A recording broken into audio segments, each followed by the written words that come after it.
Que bom que você chegou até aqui. Sinta-se uma pessoa abençoada. Você também pode ajudar a levar esta mensagem a outras pessoas. Compartilhe este vídeo em seus grupos de mensagens. Deixe seu comentário. E não se esqueça, deixe seu like. Gratidão.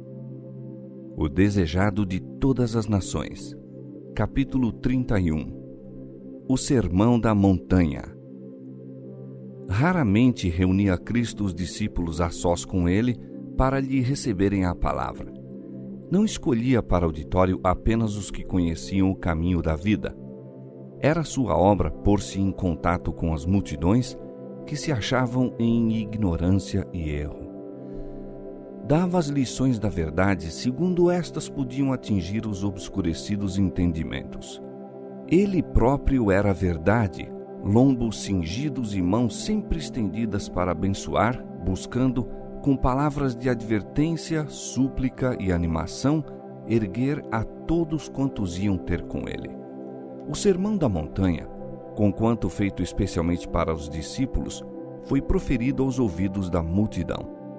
Após a ordenação dos apóstolos, Jesus foi com eles para a praia do mar. Ali, de manhã cedo, começara o povo a se reunir. Além das costumadas multidões das cidades da Galiléia, havia gente da Judéia e da própria Jerusalém, da Pérea, de Decápolis, da Idumeia para o sul da Judéia, e de Tiro e Sidom, as cidades fenícias da costa do Mediterrâneo.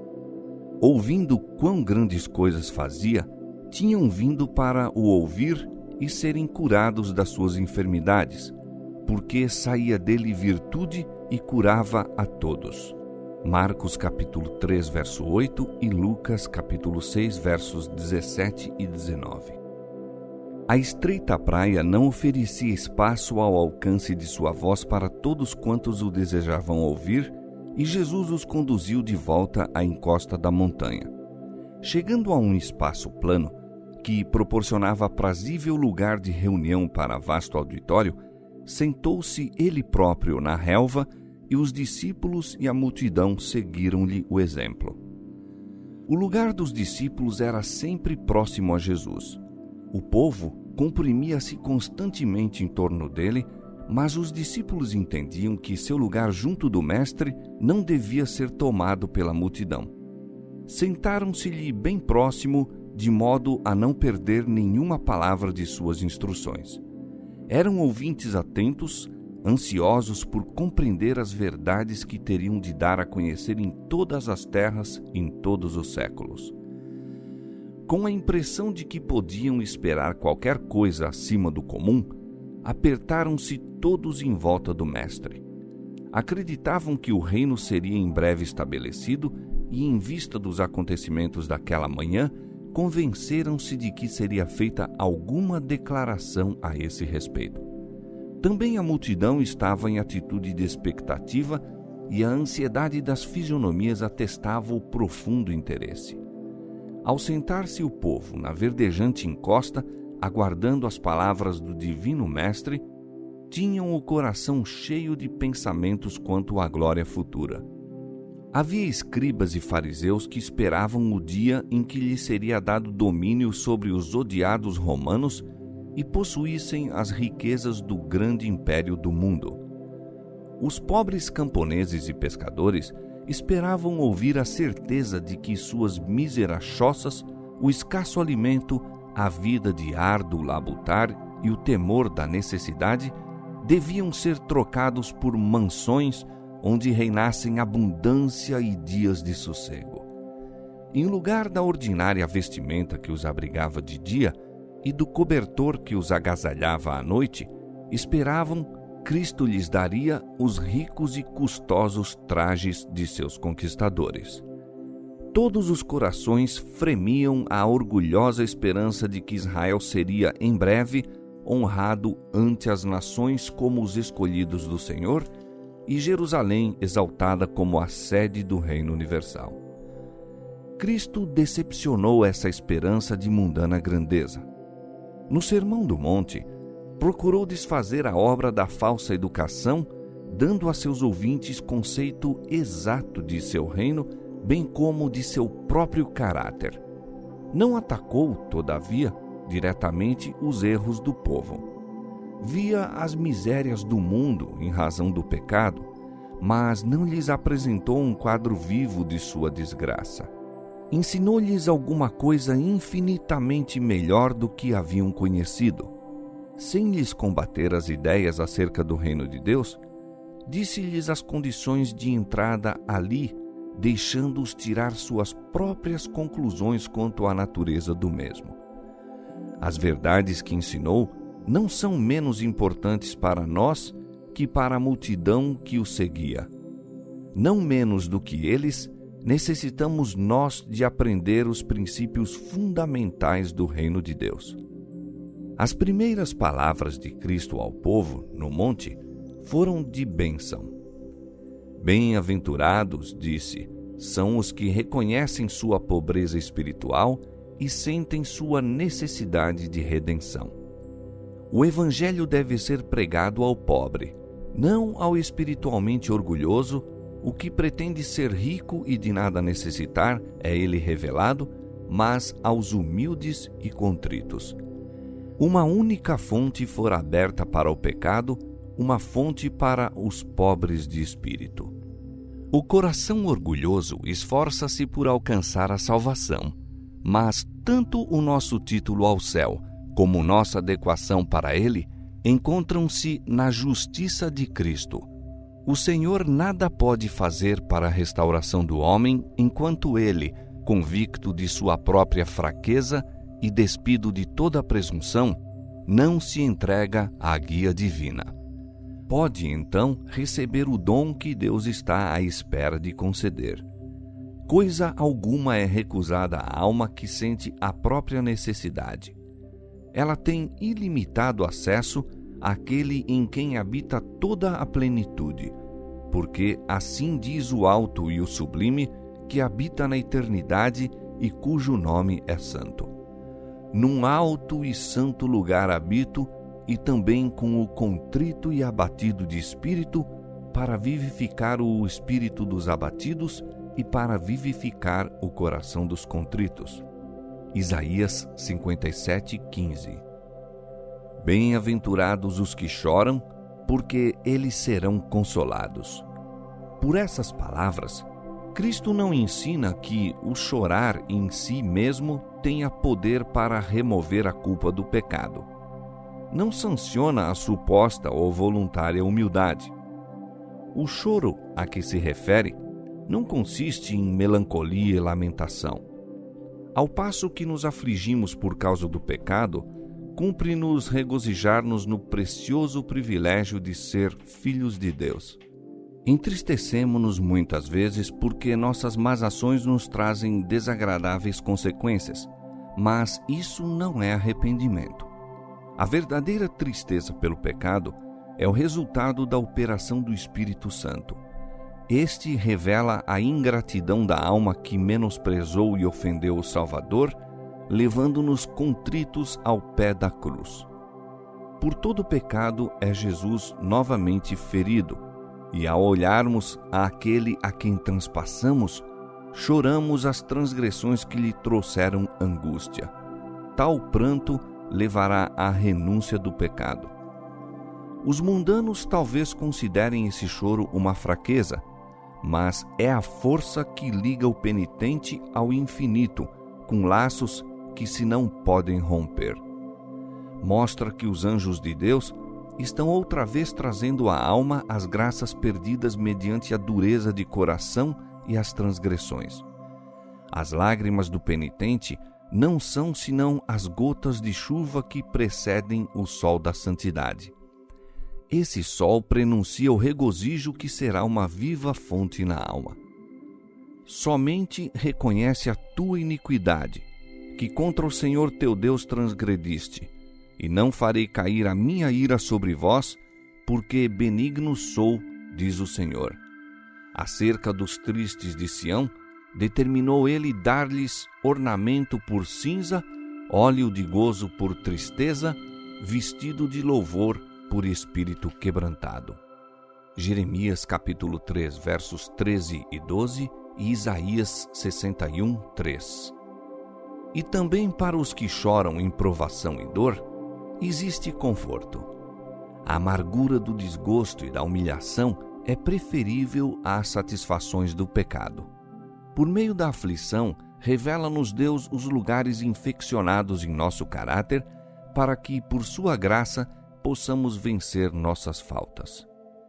Desconhecidos capítulos que nos dizem respeito são-nos patenteados e sobrevém a prova a ver se aceitamos a repreensão e o conselho de Deus.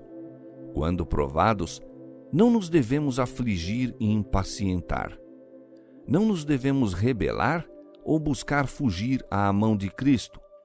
Antes, humilhar a alma perante Deus. Os caminhos do Senhor são obscuros ao que procura ver as coisas sob um aspecto agradável para si mesmo. Afiguram-se sombrios e destituídos de alegria à nossa natureza humana. Mas os caminhos do Senhor são de misericórdia e o fim é salvação. Elias não sabia o que estava fazendo quando disse no deserto que bastava de viver e orou pedindo a morte. O Senhor, em sua misericórdia, não lhe pegou na palavra. Havia ainda uma grande obra a ser realizada por Elias, e, concluída essa obra, não devia ele perecer desanimado e só no deserto. Tampouco lhe caberia descer ao pó da morte, mas a ascensão gloriosa com o cortejo dos carros celestiais para o trono do alto. Eis a palavra de Deus para os aflitos. Eu vejo os seus caminhos e os sararei. Também os guiarei e lhes tornarei a dar consolações e aos seus pranteadores. E tornarei o seu pranto em alegria e os consolarei e transformarei em regozijo a sua tristeza. Isaías 57:18 e Jeremias 31:13. Bem-aventurados os mansos. As dificuldades que temos de enfrentar podem ser muito minoradas por aquela mansidão que se esconde em Cristo. Se possuirmos a humildade de nosso Mestre, sobrepor-nos-emos aos menosprezos, às repulsas, aos aborrecimentos a que estamos diariamente expostos, e estes deixarão de nos lançar sombra sobre o espírito. A mais elevada prova de nobreza num cristão é o domínio de si mesmo. Aquele que, em face de maus tratos ou de crueldade, deixa de manter espírito calmo e confiante, rouba a Deus de seu direito de nele revelar sua própria perfeição de caráter. Humildade de coração é a força que dá vitória aos seguidores de Cristo. É o penhor de sua ligação com as cortes do alto. Ainda que o Senhor é excelso, atenta para o humilde. Salmo 138, verso 6. Os que manifestam o manso e humilde espírito de Cristo são ternamente considerados por Deus. Podem ser olhados com desdém pelo mundo, mas são de grande valor aos seus olhos. Não somente os sábios, os grandes, os caritativos obterão passaporte para as cortes celestes. Não somente o atarefado obreiro, cheio de zelo e atividade. Não, o pobre de espírito, que ambiciona a presença permanente de Cristo, humilde de coração, cujo mais alto anelo é fazer a vontade de Deus, estes receberão uma entrada abundante. Achar-se-ão entre os que lavaram suas vestiduras e as branquearam no sangue do Cordeiro. Por isso estão diante do trono de Deus e o servem de dia e de noite no seu templo. E aquele que está assentado sobre o trono os cobrirá com a sua sombra. Apocalipse capítulo 7, verso 15. Bem-aventurados os que têm fome e sede de justiça. O sentimento da própria indignidade levará o coração a ter fome e sede de justiça, e esse desejo não será decepcionado. Os que dão lugar a Jesus no coração compreender-lhe-ão o amor. Todos quantos anseiam ter semelhança de caráter com Deus serão satisfeitos. O Espírito Santo nunca deixa sem assistência a alma que está olhando a Cristo. Ele toma do que é de Cristo e mostra-lhe. Se o olhar se mantiver fixo em Jesus, a obra do Espírito não cessa até que a alma esteja conforme a sua imagem. O puro elemento do amor dará expansão à alma, comunicando-lhe capacidade para altas consecuções, para maior conhecimento das coisas celestes, de maneira que ela não fique aquém da plenitude. Bem-aventurados os que têm fome e sede de justiça, porque eles serão fartos. O misericordioso encontrará misericórdia, e o puro de coração verá a Deus. Todo pensamento impuro contamina a alma, enfraquece o senso moral e tende a apagar as impressões do Espírito Santo. Diminui a visão espiritual, de modo que os homens não podem ver a Deus. O Senhor pode perdoar o arrependido pecador e perdoa. Embora perdoada, porém, a alma fica prejudicada. Toda impureza de linguagem ou de pensamento deve ser evitada por aquele que quer possuir clara percepção da verdade espiritual. As palavras de Cristo, todavia, abrangem mais que a isenção da impureza sensual, mais que a ausência daquela contaminação cerimonial que os judeus tão rigorosamente evitavam. O egoísmo nos impede de ver a Deus. O espírito interesseiro julga a Deus igual a si mesmo. Até que tenhamos renunciado a isso, não podemos compreender aquele que é amor. Unicamente o coração abnegado, o humilde e fiel de espírito, verá a Deus como misericordioso e piedoso, tardio em iras e grande em beneficência e verdade. Êxodo 34, 6. Bem-aventurados os pacificadores. A paz de Cristo provém da verdade, é harmonia com Deus. O mundo está em inimizade com a lei de Deus.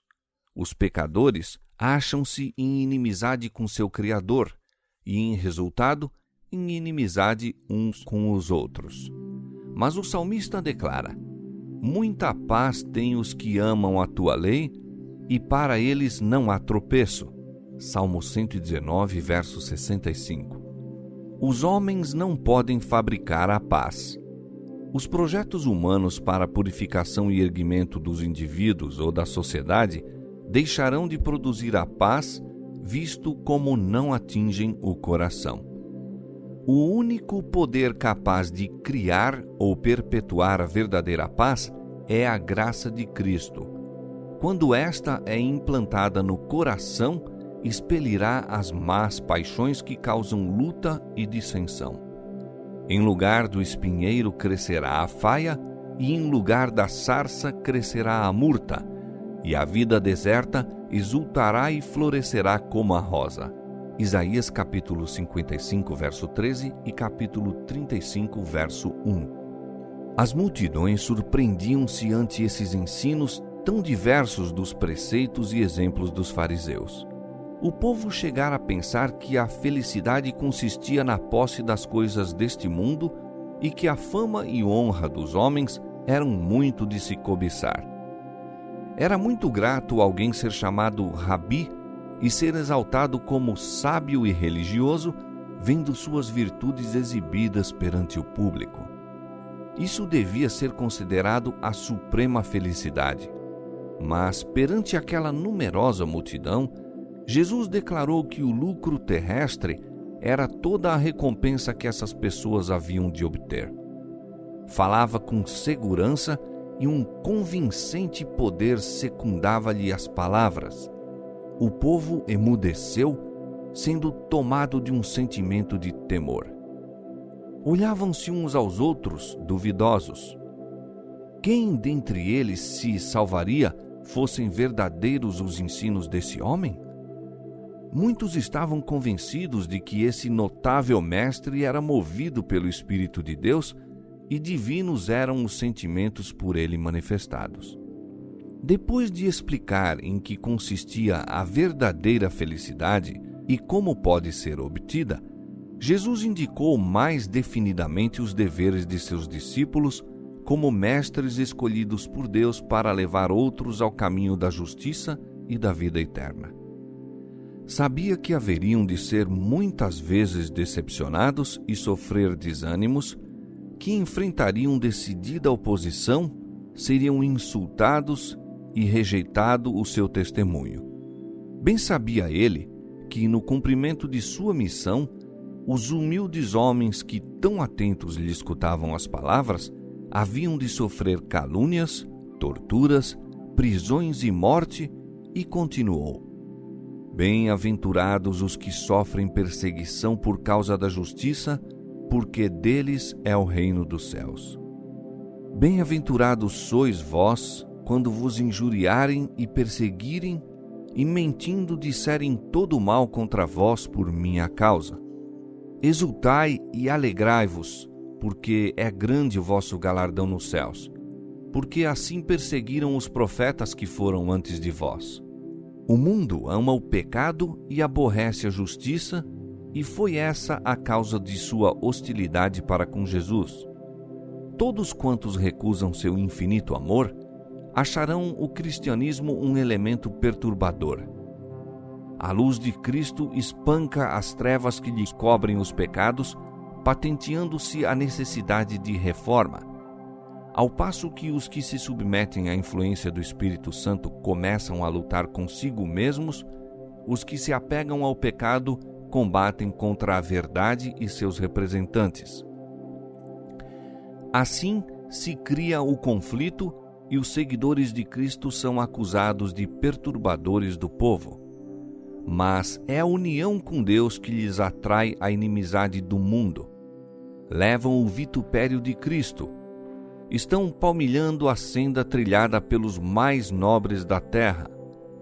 Não com pesar, mas com regozijo, devem enfrentar as perseguições.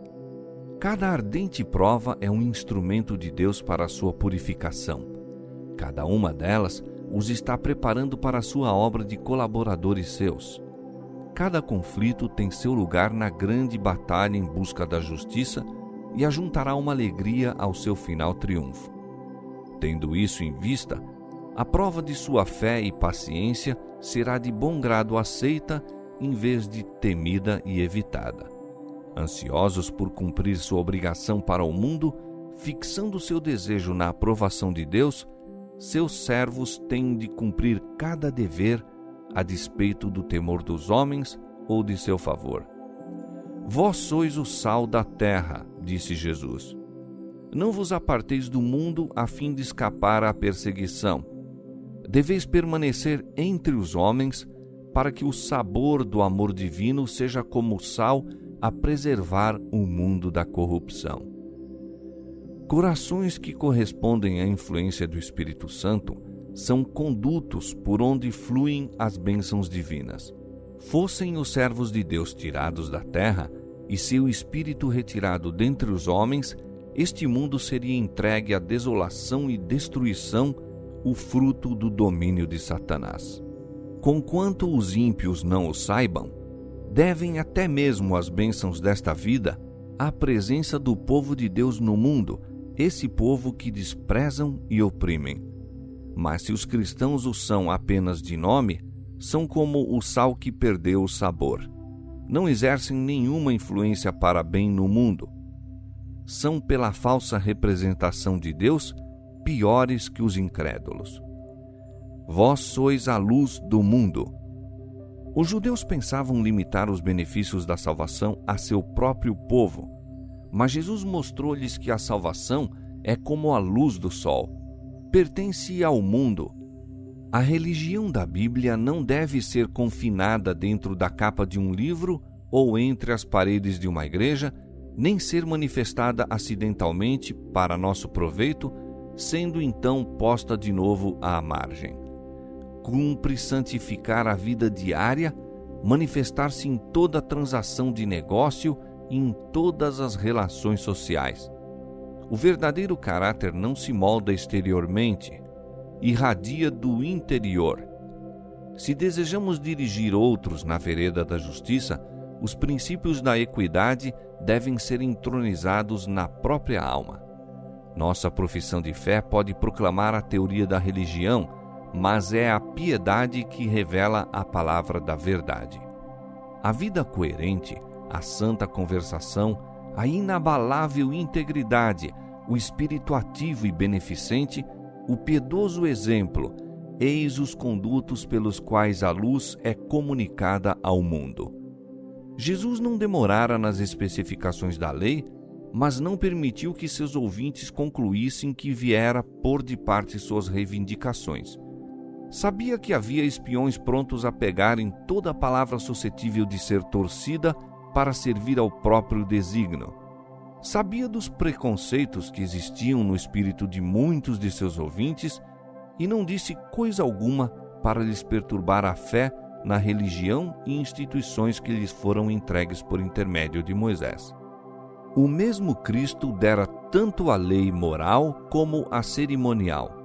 Não viera destruir a confiança em suas próprias instruções. Era por causa de sua grande reverência pela lei e os profetas que procurava fazer uma brecha no muro de exigências tradicionais que cercava os judeus. Conquanto pusesse de lado suas falsas interpretações da lei, guardava cuidadosamente seus discípulos de abandonarem as vitais verdades confiadas aos hebreus. Os fariseus se orgulhavam da obediência que prestavam à lei. Sabiam, todavia, tão pouco de seus princípios pela prática diária que para eles as palavras do Salvador soavam qual heresia. Ao sacudir o entulho sob que a verdade estivera soterrada, julgavam que estava varrendo a própria verdade. Murmuravam uns para os outros que estava menosprezando a lei. Jesus leu-lhes os pensamentos e respondeu aos mesmos, dizendo: Não cuideis que vim destruir a lei ou os profetas. Não vim abrogar, mas cumprir. Aí refuta Jesus a acusação dos fariseus. Sua missão para o mundo é reivindicar os sagrados direitos da lei que o acusam de violar. Se a lei de Deus pudesse haver sido mudada ou abrogada, então Cristo não teria necessitado sofrer as consequências de nossa transgressão. Ele veio para explicar a relação da lei para com o homem e exemplificar-lhe os preceitos mediante sua própria vida de obediência. Deus nos deu seus santos preceitos porque ama a humanidade. Para escudar-nos dos resultados da transgressão, revela os princípios da justiça. A lei é uma expressão do pensamento divino. Quando recebida em Cristo, torna-se nosso pensamento. Ergue-nos acima do poder dos desejos e tendências naturais, acima das tentações que induzem ao pecado. Deus quer que sejamos felizes e deu-nos os preceitos da lei para que, obedecendo-lhes, possamos ter alegria. Quando, por ocasião do nascimento de Jesus, os anjos cantaram: Glória a Deus nas alturas, paz na terra, boa vontade para com os homens. Lucas capítulo 2, verso 14. Estavam declarando os princípios da lei que viera engrandecer e tornar gloriosa. Quando a lei foi proclamada do Sinai, Deus tornou conhecida aos homens a santidade de seu caráter, a fim de que, por contraste, pudessem ver sua própria pecaminosidade. A lei foi dada para os convencer do pecado e revelar-lhes sua necessidade de um Salvador. Assim o faria à medida que seus princípios fossem aplicados ao coração pelo Espírito Santo. Esta obra deve ela fazer ainda. Na vida de Cristo se tornam patentes os princípios da lei, e, ao tocar o Espírito Santo de Deus o coração, ao revelar a luz de Cristo aos homens a necessidade que têm de seu sangue purificador e de sua justificadora justiça, a lei é ainda um instrumento que nos leva a Cristo para sermos justificados pela fé. A lei do Senhor é perfeita e refrigera a alma. Salmo 19, verso 7. Até que o céu e a terra passem, disse Jesus, nenhum jota ou um tio se omitirá da lei sem que tudo seja cumprido. O sol que brilha no céu, a sólida terra sobre que habitamos, são testemunhas de Deus de que sua lei é imutável e eterna. Ainda que passem, perdurarão os divinos preceitos. É mais fácil passar o céu e a terra do que cair um tio da lei. Lucas capítulo 16, verso 17. O sistema de tipos que apontava para Cristo como o Cordeiro de Deus devia ser abolido por ocasião de sua morte. Mas os preceitos do Decálogo são tão imutáveis como o trono de Deus. Uma vez que a lei do Senhor é perfeita, qualquer mudança nela deve ser um mal. Os que desobedecem aos mandamentos de Deus e ensinam outros a fazer assim são condenados por Cristo. A vida de obediência do Salvador manteve as reivindicações da lei, provou que a lei pode ser observada pela humanidade e mostrou a excelência de caráter que a obediência havia de desenvolver. Todos quantos obedecem como ele fez, estão semelhantemente declarando que a lei é santa, justa e boa. Romanos 7:12. Por outro lado, todos quantos transgridem os mandamentos divinos estão apoiando a pretensão de Satanás de que a lei é injusta e não pode ser obedecida. Secundam assim os enganos do grande adversário e desonram a Deus. São filhos do maligno, o qual foi o primeiro rebelde contra a lei do Senhor. Admiti-los no céu seria aí introduzir novamente elementos de discórdia e rebelião e pôr em risco o bem-estar do universo. Ninguém que voluntariamente despreze um princípio da lei entrará no céu.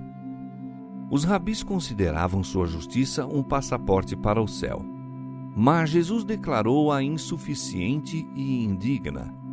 As cerimônias exteriores e um teórico conhecimento da verdade constituíam justiça farisaica. Os rabis pretendiam ser santos por meio de seus próprios esforços em guardar a lei, mas suas obras haviam divorciado a justiça da religião.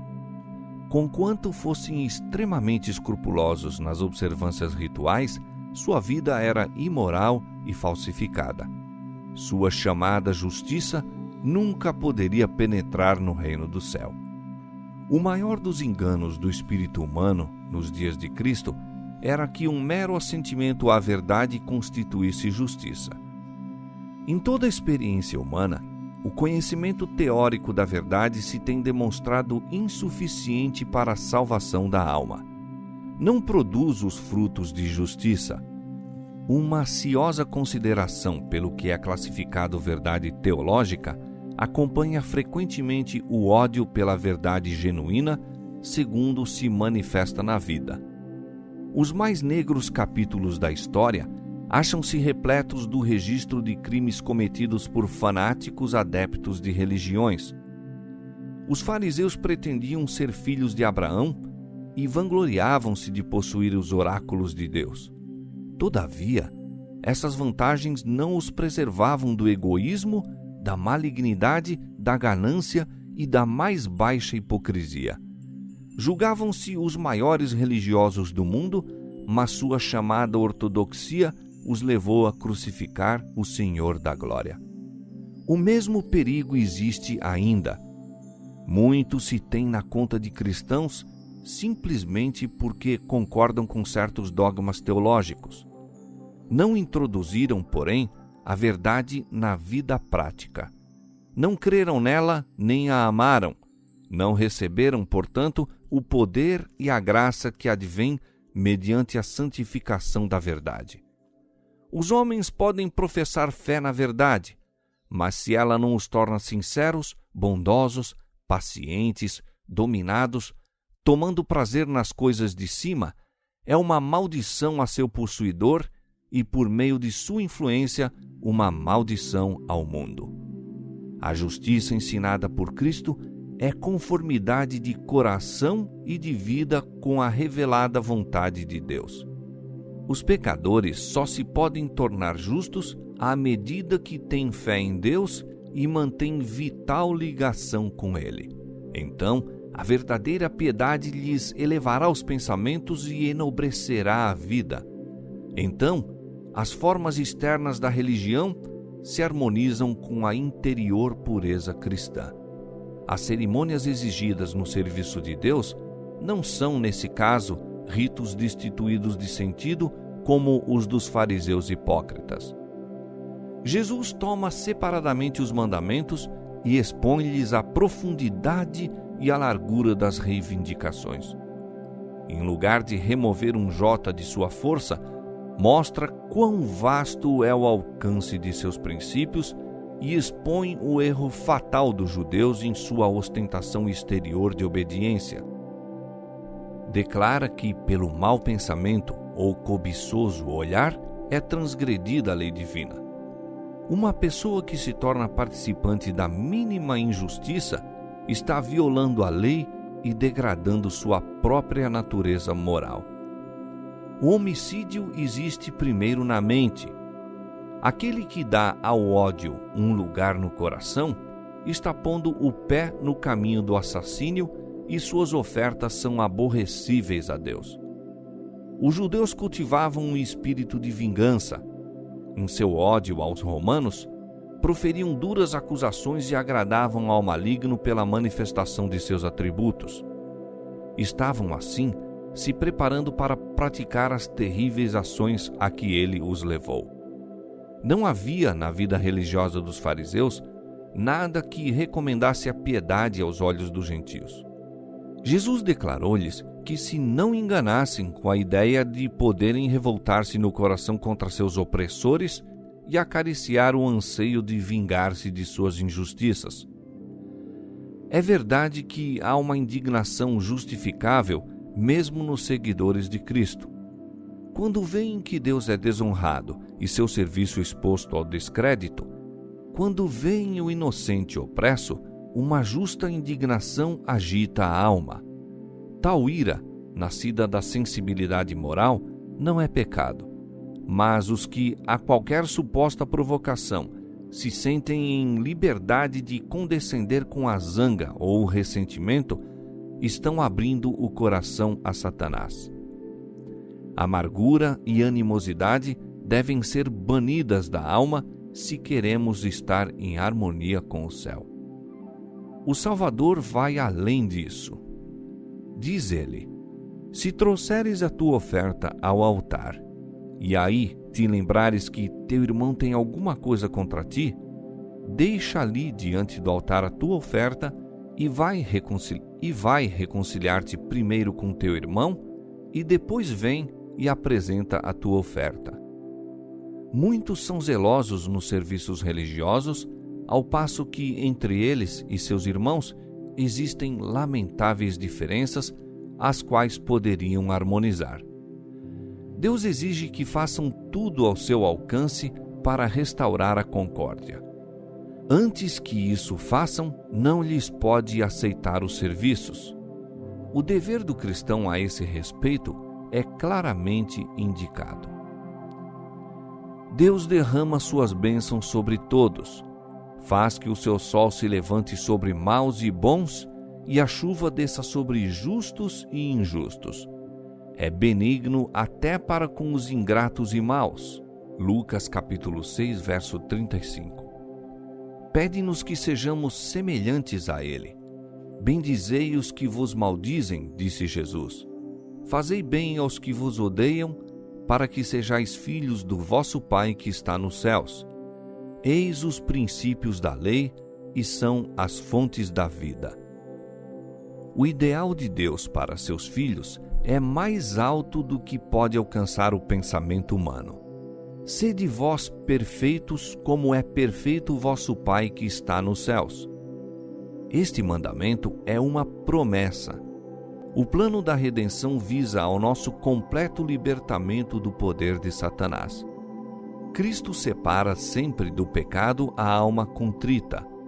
Veio para destruir as obras do diabo e tomou providências para que o Espírito Santo fosse comunicado a toda alma arrependida para guardá-la de pecar. A influência do tentador não deve ser considerada desculpa para qualquer má ação. Satanás rejubila quando ouve os professos seguidores de Cristo apresentarem desculpas quanto à sua deformidade de caráter. São essas escusas que levam ao pecado. Não há desculpas para pecar. Uma santa disposição, uma vida cristã são acessíveis a todo filho de Deus arrependido e crente. O ideal do caráter cristão é a semelhança com Cristo. Como o Filho do Homem foi perfeito em sua vida, assim devem seus seguidores ser perfeitos na sua. Jesus foi, em todas as coisas, feito semelhante a seus irmãos. Tornou-se carne da mesma maneira que nós. Tinha fome, sede e fadiga. Sustentava-se com alimento e refrigerava-se pelo sono.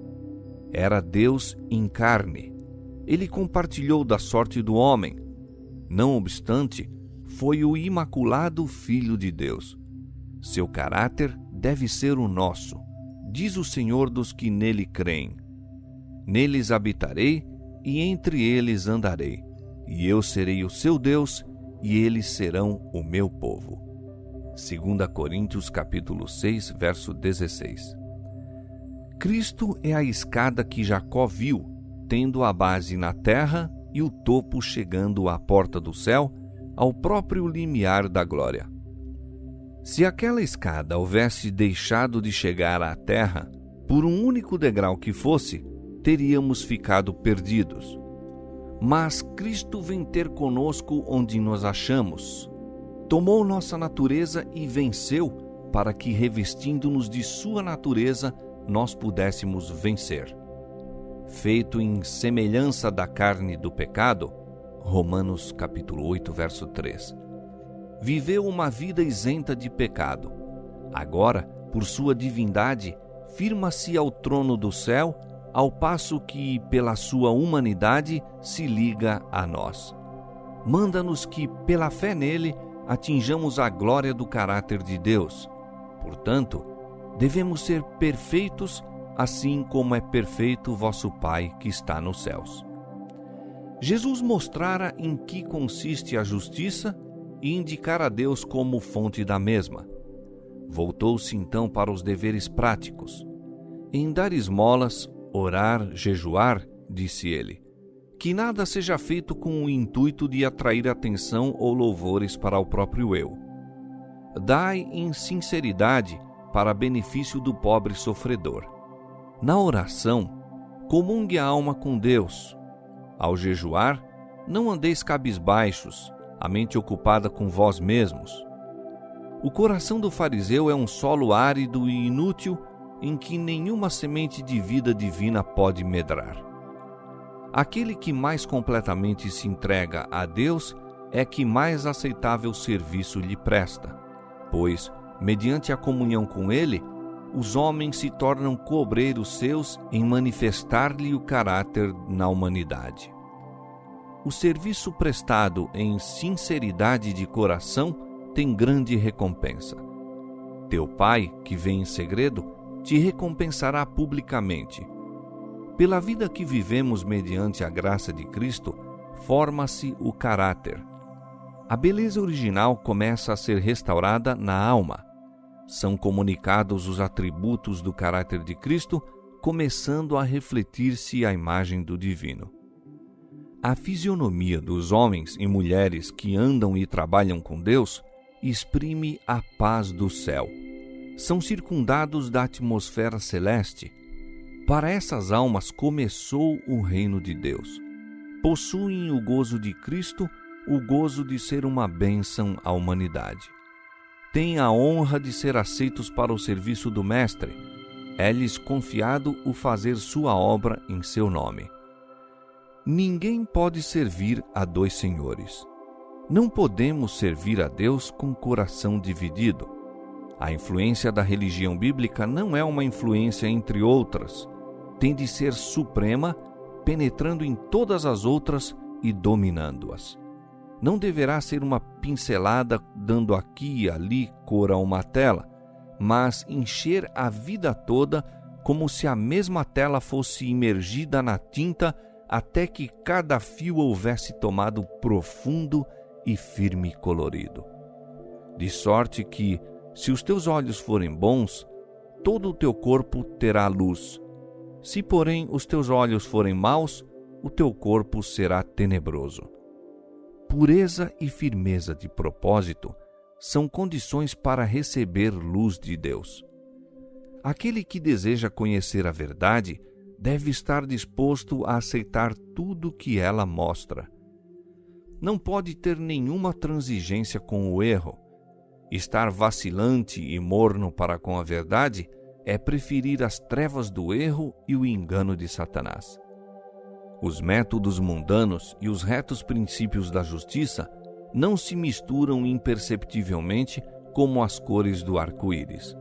Há entre eles, traçada pelo eterno Deus, vasta e distinta linha divisória. A semelhança de Cristo ressalta tão marcadamente em contraste com a de Satanás como o meio-dia em face da meia-noite. E unicamente os que vivem a vida de Cristo são coobreiros seus. Se um pecado é nutrido na alma ou uma prática errônea conservada na vida, todo o ser é contaminado. O homem torna-se instrumento de injustiça. Todos quantos escolheram o serviço de Deus devem descansar em seu cuidado.